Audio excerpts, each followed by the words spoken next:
অচলায়তন এই মুহূর্তে সবার এসে দেখা উচিত। লিটারেচার ছাড়া জীবনে গভীরতা এবং মর্মার্থ বোঝাটা একটু কঠিন। সমসাময়িক প্রাসঙ্গিক ব্যাপারগুলোর সাথে যুক্ত থাকার জন্য তরুণ প্রজন্মের আরো অনেক বেশি মঞ্চনাটক দেখা উচিত। মঞ্চনাটকের আসলে সবসময়ই একটা বাধা ধরা দর্শক ছিল এবং এখনো আছে, এবং এই প্রজন্মেরও অনেকে আসলে এখন দেখতে আসে।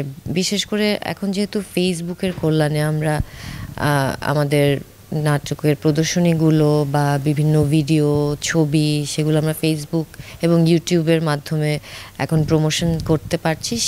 সেদিক দিয়ে ভাবলে আসলে নতুন জেনারেশনের কাছে আমরা একটু ইজিলি পৌঁছতে পারছি এখন ডিজিটাল প্ল্যাটফর্মগুলোর মাধ্যমে। মঞ্চে এখনো পর্যন্ত আমার মনে হয় সমসাময়িক যে কোনো ইস্যু নিয়ে বা ঐতিহাসিক যে কোনো ইস্যু নিয়ে সবচেয়ে বেশি আসলে ফোকাস করা হয় মঞ্চের মাধ্যমে। কারণ অন্যান্য মাধ্যমগুলোতে অনেক ধরনের বাধা নিষেধ থাকে, যেটা আমরা মঞ্চে বিভিন্ন প্রতীকী প্রতিবাদের মাধ্যমে আসলে প্রকাশ করে ফেলতে পারি।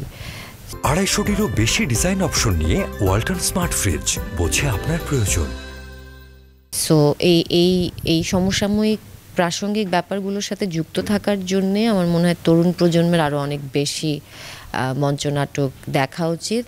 কারণ লিটারেচার ছাড়া তো আসলে জীবনে গভীরতা এবং মর্মার্থ বোঝাটা একটু কঠিন।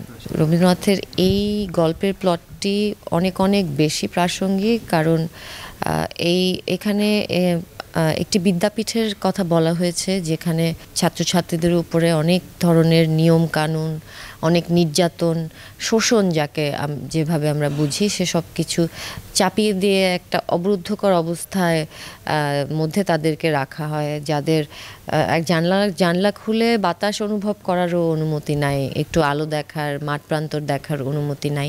তো সেই অচলায়তনের নিয়মগুলোকে যে ভাঙার যে স্পৃহা, এবং আমাদের দেশের যে সার্বিক পরিস্থিতি, সেই অবরুদ্ধকর অবস্থার সাথে অচলায়তনের অনেক অনেক মিল।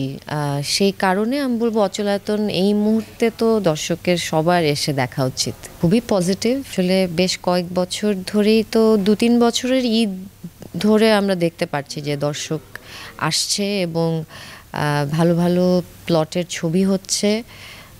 এটা তো খুবই পজিটিভ এবং আন্তর্জাতিকভাবেও ছড়িয়ে পড়ছে, এটা আরও ভালো লাগছে।